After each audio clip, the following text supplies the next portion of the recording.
اب تک تو ہم یہی کچھ سنتے آئے تھے، میں آیا، میں نے دیکھا، میں نے فتح کیا، لیکن اس پی ایس ایل فائنل کے بعد اب ہر کوئی یہی کہے گا، میں آیا، میں گیا، میں آیا، میں گیا، اور میں پھر آیا اور ٹیم کو جتوا دیا۔ جی ہاں، یہ کہانی ہے سکندر رضا کی، مقدر کا سکندر۔ جی ہاں، اتنی زبردست پرفارمنس دی انہوں نے اس پی ایس ایل میں، خاص طور پر فائنل میں جس طرح انہوں نے میچ کا اختتام کیا۔ لیکن ایک دلچسپ جو صورتحال ان کے ساتھ رہی وہ یہ کہ وہ پی ایس ایل کھیلنے آئے، اور اس کے بعد جب پی ایس ایل ملتوی ہوئی تو وہ واپس چلے گئے۔ وہ پھر آئے، لیکن زمبابوے کا ٹیسٹ میچ ہونا تھا انگلینڈ کے خلاف ٹرینٹ برج ناٹنگم میں، تو ان کو وہاں جانا پڑا نیشنل ڈیوٹی کے لیے۔ لیکن ٹیسٹ میچ کے ختم ہوتے ہی وہ دوبارہ انہوں نے لاہور کی فلائٹ پکڑی۔ اور دلچسپ بات یہ ہے کہ ٹیم مینجمنٹ، جو لاہور قلندر کی جو ٹیم مینجمنٹ ہے، اس نے فائنل کے لیے 2 شیٹس تیار کی ہوئی تھی ٹیم کے کھلاڑیوں کی۔ ایک میں سکندر رضا کا نام تھا، دوسرے میں شکیب الحسن کا۔ اور سکندر رضا ٹاس سے صرف 10 منٹ پہلے انہوں نے لینڈ کیا، فوراً ایئرپورٹ سے وہ گراؤنڈ میں آئے، اور ایک دلچسپ اور ایک نہ بھلا دینے والا منظر تھا کہ جب سکندر رضا کو جھپی ڈالی سمین رانا نے، عاطف رانا نے، اور وہ خوشی کے جو لمحات تھے وہ ویڈیو میں محفوظ ہو گئے، کیمرے کی آنکھ نے اسے محفوظ کیا، اور اس کے بعد فائنل میں جو کچھ بھی ہوا وہ سب کے سامنے ہے۔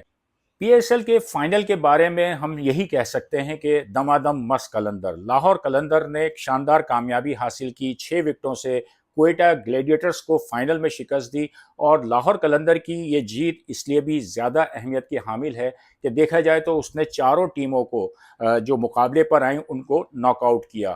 آخری جو لیگ میچ تھا وہ ڈو اینڈ ڈائی والا میچ تھا، جس میں اس نے پشاور زلمی کو شکست دی۔ اس کے بعد پھر اس نے پلے آف کے اندر اسلام آباد یونائٹڈ، کراچی کنگز اور پھر فائنل میں کوئٹہ کو شکست دی۔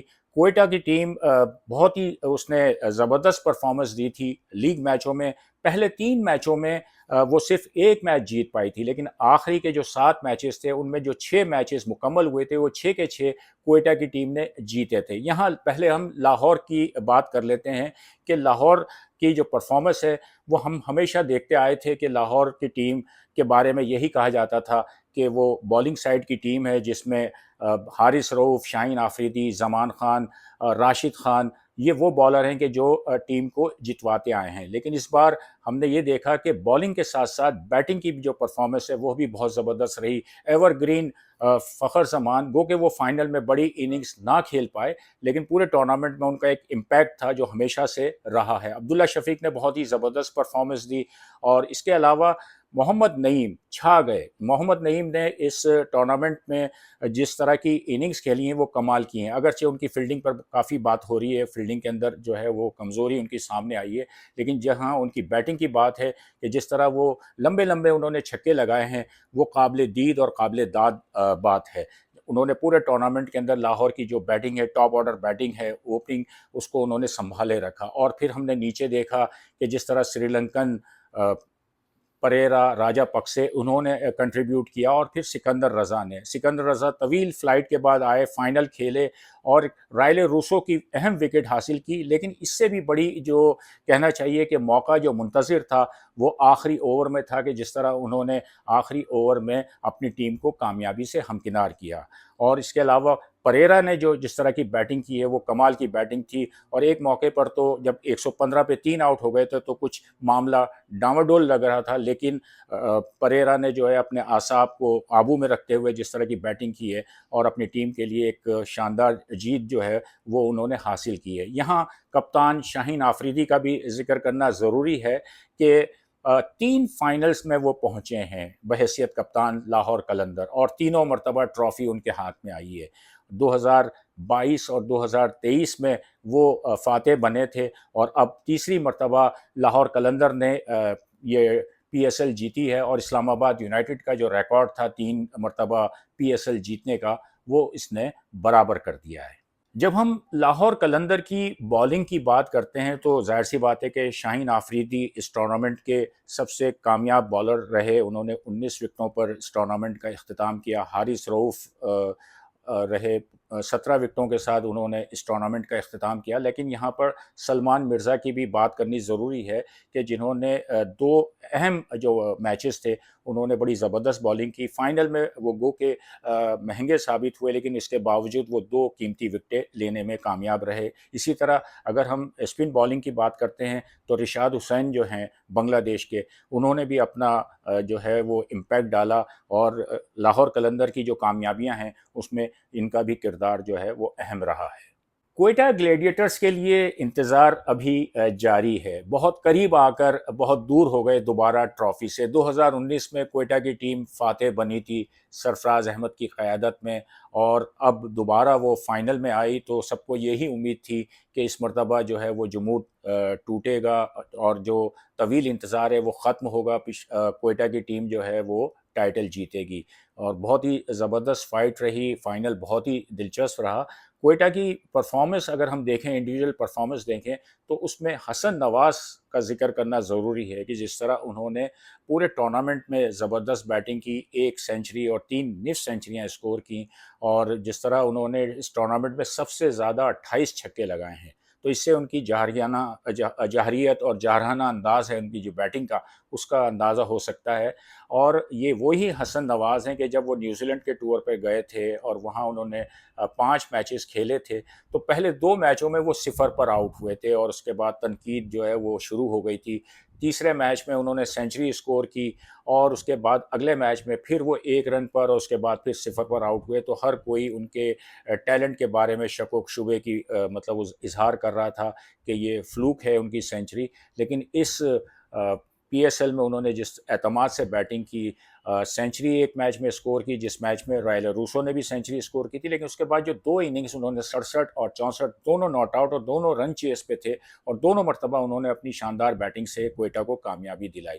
کوئٹہ کی ٹیم اس میں ایک اور نام لینا ضروری ہے, اور وہ ہے فہیم اشرف کا. اس پورے ٹورنامنٹ میں انہوں نے بہت ہی زبردست بالنگ بھی کی ہے, اور اہم مواقعوں پر آ کر انہوں نے بیٹنگ بھی کی. جس طرح فائنل میں انہوں نے صرف 8 گیندوں پر جو ہے وہ 28 رنز کی ایک زبردست اننگز کھیلی. تو فہیم اشرف کی بھی ٹیم میں واپسی ہوئی ہے پاکستان ٹیم میں. اسی طرح کراچی کنگز کی طرف سے 17 وکٹیں لینے والے حسن علی بھی T20 اسکواڈ میں واپس آئے ہیں. تو یہ دونوں کھلاڑیوں کے لیے یہ پی ایس ایل بہت زیادہ کامیاب رہی. وہ کہ کوئٹہ کی ٹیم فائنل تک آئی اور ٹرافی کے بہت قریب آ گئی. وہ یہاں سعود شکیل کا بھی ذکر کرنا ضروری ہے کہ جو اس ٹیم کے کپتان رہے. کافی باتیں ہوئیں ان کی کپتانی کے بارے میں, تو نو ڈاؤٹ کہ وہ ایک ایسے ٹیم کو لیڈ کرتے ہوئے فائنل تک لائے, لیکن ان کی بیٹنگ کے بارے میں بھی جو ہے وہ کافی باتیں ہوئیں. مبصرین اور جو تجزیہ کار ہیں ان کا یہی متفقہ ایک کہنا چاہیے کہ ایک رائے یہ رہی ہے کہ وہ T20 کے جو فارمیٹ ہے اس حساب سے وہ فٹ ان نہیں ہے. اور اگر دیکھا جائے تو یہ بات کسی حد تک درست بھی ہے, کیونکہ ان کی وجہ سے حسن نواز کو نیچے کھیلنا پڑا, اور خواجہ نافع جیسا ٹیلنٹڈ بیٹسمین جو ہے وہ زیادہ تر بینچ پہ بیٹھا رہا, اور صرف 2 میچز میں انہیں کھیلنے کا موقع ملا. بہرحال سعود شکیل جو ہے وہ اپنی ٹیم کو فائنل تک لائے, اور اب یہی بات ہو رہی ہے کہ وہ آئندہ جو پاکستان کی جو ٹیسٹ اسکواڈ ہے اس کی بھی قیادت کے لیے وہ ایک مضبوط امیدوار اور مضبوط کہنا چاہیے کہ دعوے دار ہیں سعود شکیل. ہم نے ان کھلاڑیوں کا تو ذکر کر دیا کہ جو اس ٹورنامنٹ میں نمایاں طور پر سامنے آئے, ان کی پرفارمنس بہت اچھی رہی. لیکن 2-3 ایسے کھلاڑی بھی رہے کہ جن سے بہت زیادہ توقعات تھی کہ وہ بہت اچھی پرفارمنس دیں گے, لیکن بدقسمتی سے ان سے اچھی پرفارمنس نہیں ہو سکی. ان میں 2 نام میں ضرور لوں گا. ایک نام فاسٹ بالر نسیم شاہ کا ہے, اور دوسرا اوپننگ بیٹسمین سائم ایوب کا ہے. سائم ایوب انجری کے بعد ان کی جو ٹریٹمنٹ انگلینڈ میں ہوئی, پاکستان کرکٹ بورڈ نے انہیں علاج کے لیے فوراً انگلینڈ بھیجا تھا. ریہیبلیٹیشن اور سب چیزوں کے بعد وہ پی ایس ایل میں آئے تھے پشاور زلمی کی طرف سے کھیلتے ہوئے, اور ان کے ساتھ بابر اعظم تھے. دونوں کا جو اوپننگ پیئر ہے وہ بہت ہی مشہور رہا ہے. بڑی پرفارمنس دیتے ہوئے آئے ہیں یہ لوگ اس سے پہلے بھی. لیکن اس پی ایس ایل میں سائم ایوب صرف ایک نصف سینچری اسکور کرنے میں کامیاب ہو پائے، اور بہت زیادہ ان سے جو توقعات تھیں وہ پوری نہیں ہوئی. ان کے جو پرستار ہیں، شائقین ہیں، کرکٹ لورز ہیں، ان کو بہت ہی مایوسی ہوئی. اسی طرح نسیم شاہ کی جو پرفارمنس ہے وہ کافی یعنی کہنا چاہیے کہ مایوس کن رہی. آخری کے جو 3 میچ انہوں نے جو کھیلے ہیں ان میں انہوں نے 50 سے زائد رنز دیے لگاتار 3 میچوں میں.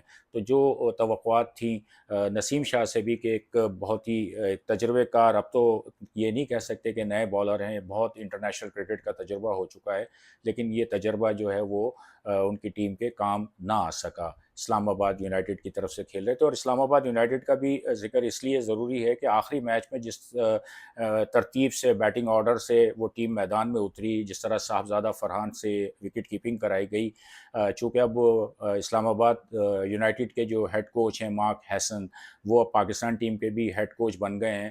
تو بنگلہ دیش کے خلاف سیریز میں بھی یہی بات ہو رہی ہے کہ اب صاحبزادہ فرحان سے وکٹ کیپنگ بھی کرائی جائے گی. تو حیدر علی جیسا بیٹسمین جو ہے وہ 8ویں نمبر پر آتا ہے. محمد شہزاد جو نیچے کے بیٹسمین ہیں ان سے اوپن کرائی گئی. تو یہ ساری چیزیں اسلام آباد یونائٹڈ کے طرف سے بھی ہمیں دیکھنے کو ملی. پشاور زلمی بدقسمت ٹیم اس لیے ہے کہ جتنی بھی اب تک پی ایس ایل ہوئی تھی 9 کی 9 اس میں وہ پلے آف تک پہنچی تھی، اور یہ پہلا موقع ہے یہ 10ویں پی ایس ایل میں کہ جس میں پہلی مرتبہ پشاور زلمی کی ٹیم پلے آف میں پہنچنے میں کامیاب نہیں ہو پائی.